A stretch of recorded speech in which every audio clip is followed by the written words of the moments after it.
Hey folks, guess what? We are right in the middle of a shower in the downtown Alexandria area. Remember, this is on Texas Street with our Sonar broadcasting cam, and that shower moving in from the southwest. I haven't heard any thunder yet, but that's certainly possible, and it may have happened. I just didn't hear it. So, as Nick and I say, don't forget, always remember what you can see on these tower cams. That's why we have them, folks. And speaking of that, let's go up to another one in Natchitoches where it's not raining, but we had some scattered showers and thunderstorms throughout central Louisiana. So other folks got rain today as well. And there's a good chance that will be coming up Sunday also. Now, the heat will get worse as we head into next week, and the rain chances will get lower. The coverage, as I describe it, the number of folks who get wet, number of rain gauges that get rain. So that's going to happen through part of next week. But once we get into the latter part of the week, Nick and I will be on Gulf Watch. I'll explain why in just a bit. So scattered showers and a few thunderstorms are from southeast and east Texas there across. Best coverage is in northwest Louisiana right now. We see another little batch to the south of us in our southern parishes. This is what's happening locally right there in town. You can see that. I'll put this in motion for an hour when we get that trend coming in from the southwest.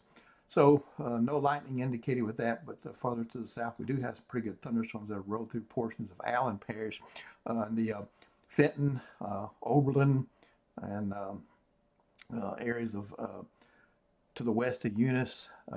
So we've got some locally heavy rainfall. I think 1+ inches so far today. And that scattered coverage will continue throughout the evening. So satellite and radar, you can watch two things. You can watch the convection once again occurring in Texas.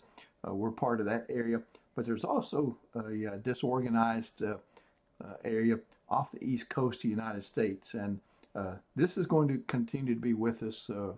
Kind of these pesky rain chances that I talk about. This one is going to maybe evolve into something we'll have to watch. Because eventually there may be a surface low come out of this, move across the Florida peninsula with heavy rainfall, and then get out into the eastern Gulf of Mexico on its track, continued west and or northwest. So we'll have to see what's going to happen in detail with that. But we're cognizant of it, and we'll be watching it certainly. So through the evening hours, scattered showers, a couple of thunderstorms will persist, and once we go overnight, all that will go to bed as things stabilize for the night. Back to church there Sunday morning. I don't think we'll see too much happen, but there could be a few stray showers even that early, and the chance will increase, be hit and miss throughout the day. Adding it all up, I'm looking at 50-60% coverage across the area, and then even into Sunday evening, could see a few showers and thunderstorms there. Monday morning, back to work. Well, it'll be muggy, but little or no rain chance that early. And once we get into the day, Monday, I think rain chances will still be around, but less than what we saw this weekend. So tropical interest areas, this is what I was describing. The system may take shape with a possible surface low off the coast of Georgia. Then that moves west-southwestward over the Florida peninsula with some potentially heavy rain across there, maybe even some of the southeastern states. And then it will kind of take maybe a just kind of west or northwest turn there as it goes through the northern Gulf of Mexico.